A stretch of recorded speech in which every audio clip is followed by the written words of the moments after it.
함께 기도드리겠습니다. 아버지 하나님, 오늘도 되는 대로 살지 않고 주님의 뜻을 이루며 주님의 뜻을 따라 생명길을, 복된 길을 걸어 살기 원하여 이 시간 주의 은혜를 구하고 엎드립니다. 아버지 하나님, 연약한 우리를 강하고 바르게 복되게 인도하여 주시기를 간절히 소원하오니 주의 생명의 말씀으로 주의 성령으로 친히 우리를 가르치시고 이 시간 함께하여 주시옵소서. 예수님 이름으로 기도합니다. 아멘. 오늘 우리에게 주시는 하나님 말씀은 신명기 16장 18절부터 17장 13절까지 말씀입니다. 신명기 16장 18절부터 17장 13절까지 말씀입니다. 신명기 16장 18절부터 17장 13절까지 말씀을 제가 봉독해 드리겠습니다. 하나님의 말씀입니다. 내 하나님 여호와께서 내게 주시는 각 성에서 내 지파를 따라 재판장들과 지도자들을 둘 것이요 그들은 공의로 백성을 재판할 것이니라. 너는 재판을 굽게 하지 말며 사람을 외모로 보지 말며 또 뇌물을 받지 말라. 뇌물은 지혜자의 눈을 어둡게 하고 의인의 말을 굽게 하느니라. 너는 마땅히 공의만을 따르라. 그리하면 내가 살겠고 내 하나님 여호와께서 내게 주시는 땅을 차지하리라. 내 하나님 여호와를 위하여 쌓은 제단 곁에 어떤 나무로든지 아세라상을 세우지 말며 자기를 위하여 주상을 세우지 말라. 내 하나님 여호와께서 미워하시느니라. 흠이나 악질이 있는 소와 양은 아무것도 내 하나님 여호와께 드리지 말지니 이는 내 하나님 여호와께 가증한 것이 됨이니라. 내 하나님 여호와께서 내게 주시는 어느 성중에서든지 너희 가운데에 어떤 남자나 여자가 내 하나님 여호와의 목전에 악을 행하여 그 언약을 어기고 가서 다른 신들을 섬겨 그것에게 절하며 내가 명령하지 아니한 1월 성신에게 절한다 하자. 그것이 내게 알려짐으로 내가 듣거든 자세히 조사해 볼지니 만일 그 일과 말이 확실하여 이스라엘 중에 이런 가증한 일을 행함이 있으면 너는 그 악을 행한 남자나 여자를 내 성문으로 끌어내고 그 남자나 여자를 돌로 쳐 죽이되 죽일 자를 2사람이나 3사람의 증언으로 죽일 것이요 한 사람의 증언으로는 죽이지 말 것이며 이런 자를 죽이기 위하여는 증인이 먼저 그에게 손을 댄 후에 뭇 백성이 손을 댈지니라. 너는 이와 같이 하여 너희 중에서 악을 제할지니라. 내 성중에서 서로 피를 흘렸거나 다투었거나 구타하였거나 서로 간에 고소하여 내가 판결하기 어려운 일이 생기거든 너는 일어나 내 하나님 여호와께서 택하실 곳으로 올라가서 레위 사람 제사장과 당시 재판장에게 나아가서 물으라. 그리하면 그들이 어떻게 판결할지를 내게 가르치리니 여호와께서 택하신 곳에서 그들이 내게 보이는 판결의 뜻대로 내가 행하되 그들이 내게 가르치는 대로 삼가 행할 것이니 곧 그들이 내게 가르치는 율법의 뜻대로 그들이 내게 말하는 판결대로 행할 것이요 그들이 내게 보이는 판결을 어겨 좌로나 우로나 치우치지 말 것이니라. 사람이 만일 무법하게 행하고 내 하나님 여호와 앞에 서서 섬기는 제사장이나 재판장에게 듣지 아니하거든 그 사람을 죽여 이스라엘 중에서 악을 제하여 버리라. 그리하면 온 백성이 듣고 두려워하여 다시는 무법하게 행하지 아니하리라. 아멘. 지난주 함께 살펴봤던 것처럼 16장 18절부터 18장 22절까지는 내 부모를 공경하라. 그리하면 내 하나님 여호와가 내게 준 땅에서 내 생명이 길리라 하신 10계명 제5계명을 이렇게 살아내라 하신 말씀들입니다. 지도자들을 통해 하나님의 말씀을 배우고 준행하지 못할 때 견책과 인도함을 받음으로 부모 공경을 실천해 나가라는 말씀입니다.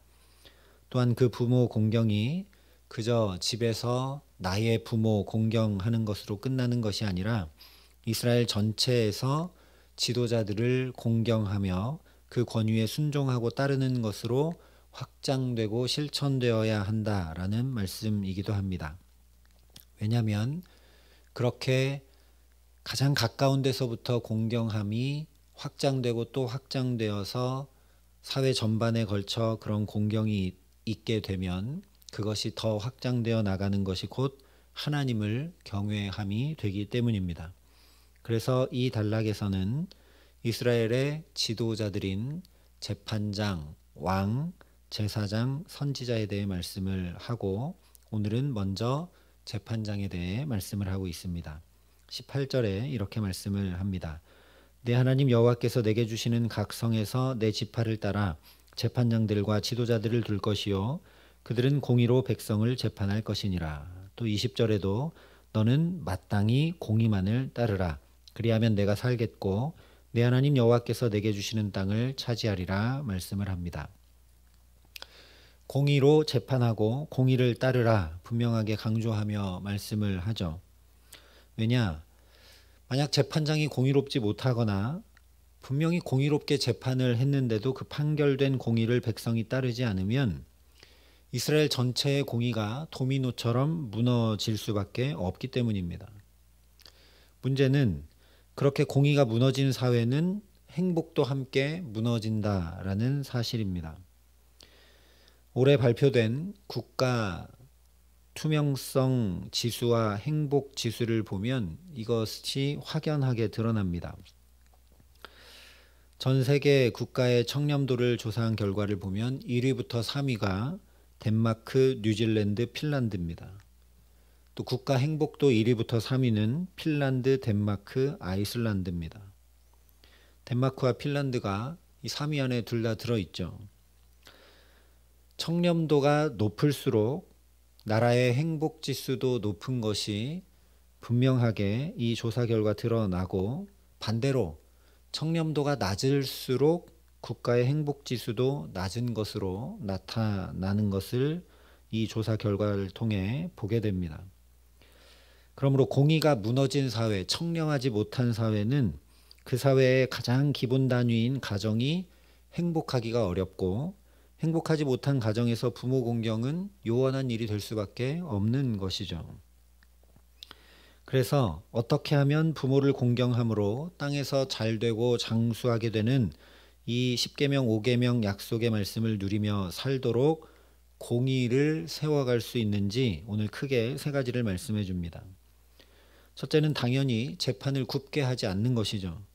다른 모든 것이 제대로 돼 있다 해도 재판이 공정하지 못하게 되면 아무 소용이 없고 결국 모두 무너지게 되기 마련이기 때문입니다.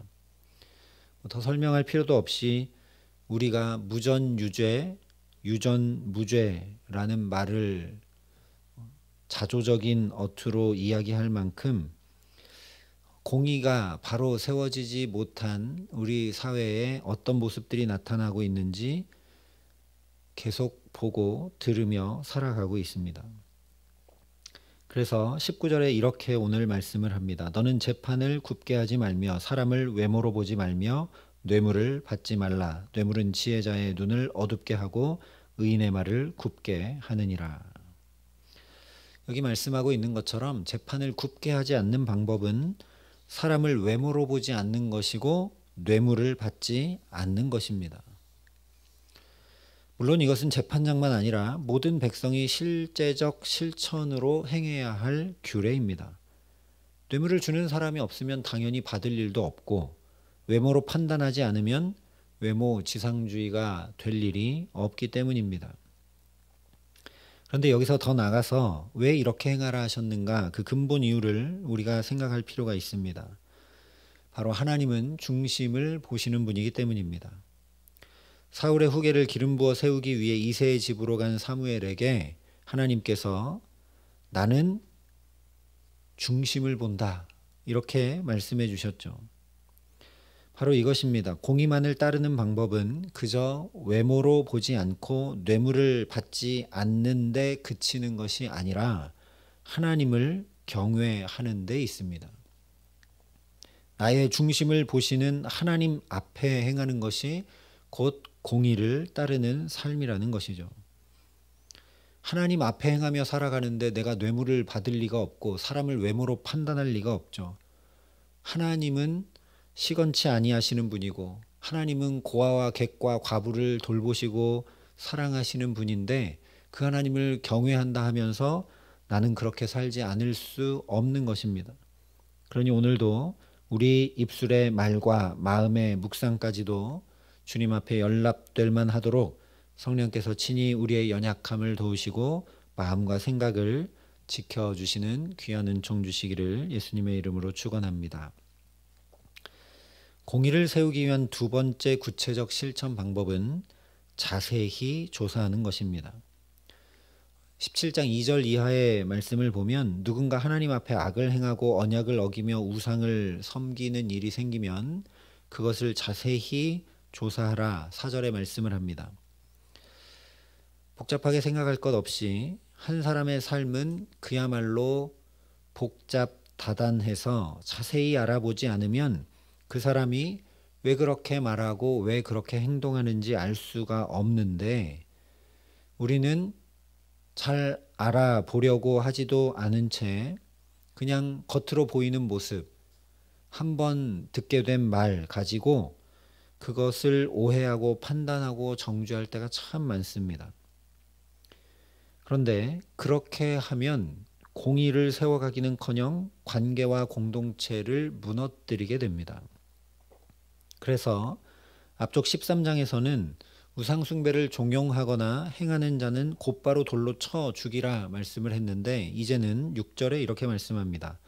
죽일 자를 두 사람이나 세 사람의 증언으로 죽일 것이요 한 사람의 증언으로는 죽이지 말 것이며 두세 사람의 증언이 없으면 즉 한 사람의 증언 가지고는 죽이지 말라는 말씀이죠.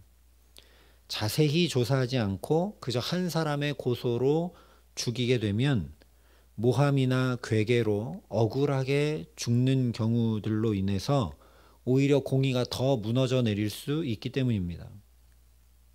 그러므로 이 말씀은 자세히 조사해라, 두세 사람의 증언이 반드시 필요하다 그런 정도의 말씀이 아니라 긍휼히 대하라는 말씀과 맞닿아 있습니다. 왜냐?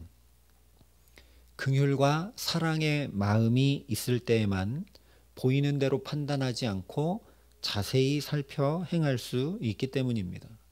멀리 갈 것 없이 우리 자녀들을 향해서는 우리가 늘 세밀히 살피고 보이는 대로 판단하지 않고 저 아이의 마음이 어떨까도 헤아리며 그렇게 다 행하는 것처럼 자세히 살피라는 이 말씀은 상대방을 대할 때 긍휼과 사랑으로 대하라는 말씀과 같은 것입니다.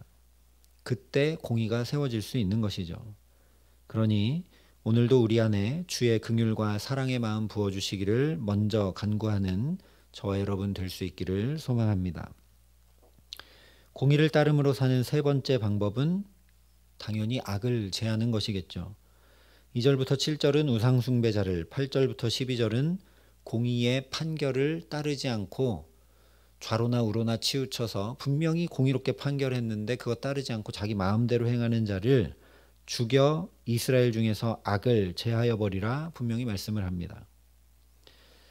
당연히 악을 제하고 구별하는 거룩을 지킬 때 공의가 정의가 바로 설 수 있겠죠. 그러나 이것은 이미 13장에서도 살펴봤던 것처럼 죽여 없애라는 데 방점이 있는 말씀이 아니라 오히려 이렇게 형제와 동족을 죽일 일이 없도록 부단히 서로 붙들고 세우며 부지런히 말씀을 가르쳐 지켜 행하게 하라는 데에 강조점이 있는 말씀입니다. 그러니 이 말씀은 사랑 없이 행하는 정의와 공의는 폭력이 될 수 있음을 결코 잊지 말라는 말씀이기도 합니다. 실제 공의와 정의의 다른 말은 바로 사랑입니다.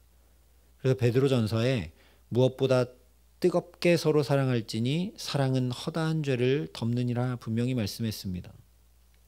그저 덮어주고 눈 감아준다 그런 의미가 아니죠. 오히려 사랑이, 뜨거운 사랑이 죄를 몰아낸다라는 말씀입니다.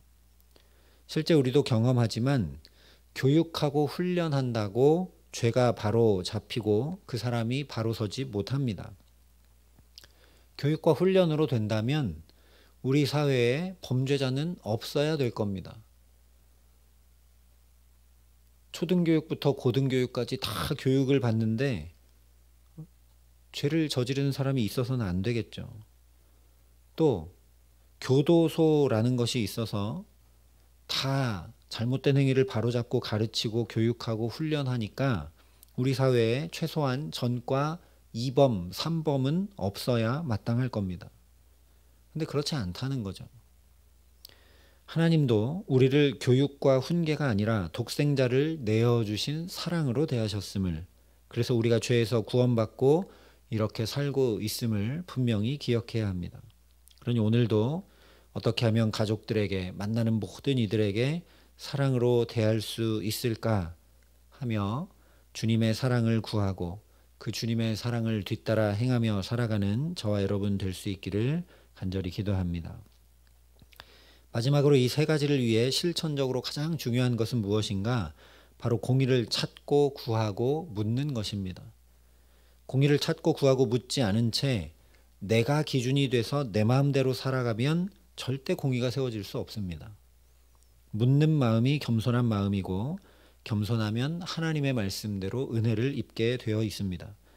그래서 9절부터 11절에 이렇게 행하라 말씀합니다. 레위 사람 제사장과 당시 재판장에게 나아가서 물으라. 그리고 이어지는 말씀들을 보면 판결대로 행하고 절대 자기 마음대로 하지 말고 좌로나 우로나 치우치지 말라 말씀을 합니다.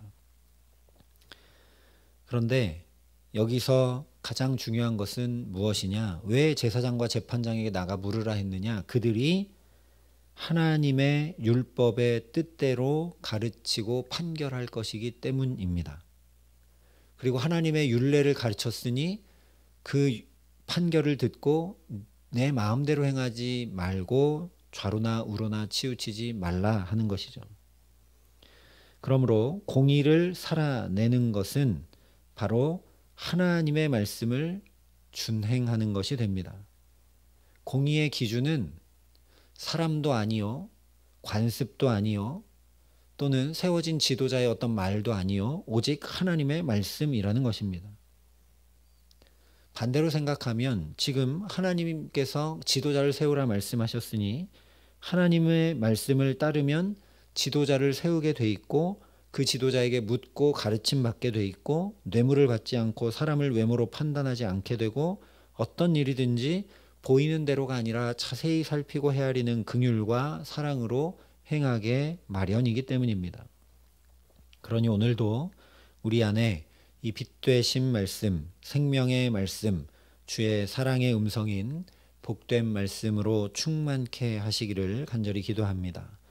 그래서 그 말씀이 우리 안에 거하기에 자연히 공의를 행하고 살아내므로 이 땅에서도 잘되고 장수하게 하시겠다는 그 약속의 말씀을 우리 가정과 자녀들과 일터와 모든 삶에 이루고 누리는 복된 삶 살아가게 하시기를 예수님의 이름으로 간절히 축원합니다. 함께 기도하시겠습니다. 아버지 하나님, 공의를 따르는 삶이 얼마나 중요하고 복된 일인지 또 말씀하여 주시니 감사합니다. 하나님, 공의를 따르는 것이 그저 윤리 도덕적으로 바르게 사는 것이 아니라 겸손히 묻고 구하는 것이며 긍휼과 사랑으로 행하는 것이고 무엇보다 하나님의 말씀을 따라 행하는 것임을 마음 깊이 담게 하여 주셔서 오늘 이 기도의 시간, 그러니 주의 사랑과 긍휼과 은혜를 먼저 구하게 하시고 주님의 말씀이 내 안에 분명하고 깊고 풍성하게 담기기를 사모하며 구함으로 주님 앞에 나아가게 하여 주시옵소서. 그래서 오늘도 공의만을 따르며 생명길을 주와 함께 걷기에 주님께서 약속하신 대로 땅에서 잘되고 장수하리라 하신 그 말씀이 우리 가정과 자녀들과 일터와 모든 삶에 온전히 이루어지는 축복 가운데 살아갈 수 있도록 우리 모두와 함께하여 주시옵소서. 이제는 친히 우리의 구원이 되신 우리 구주 예수 그리스도의 은혜와 아버지 하나님의 놀라우신 사랑하심과 성령 하나님의 교통하시고 역사하심이 여기 머리 숙여 주님의 말씀을 마음 깊이 담고 사랑으로 공의를 행하며 살아가기를 소원하고 결단하는 여기 모인 모든 주의 성도들과 사랑의 빛교회 모든 교우들과 이 나라의 민족과 이 귀한 복음을 오늘도 세계 만방에 전하시는 선교사님들 가운데 이제로부터 영원토록 함께 하시기를 간절히 축원하옵나이다. 아멘.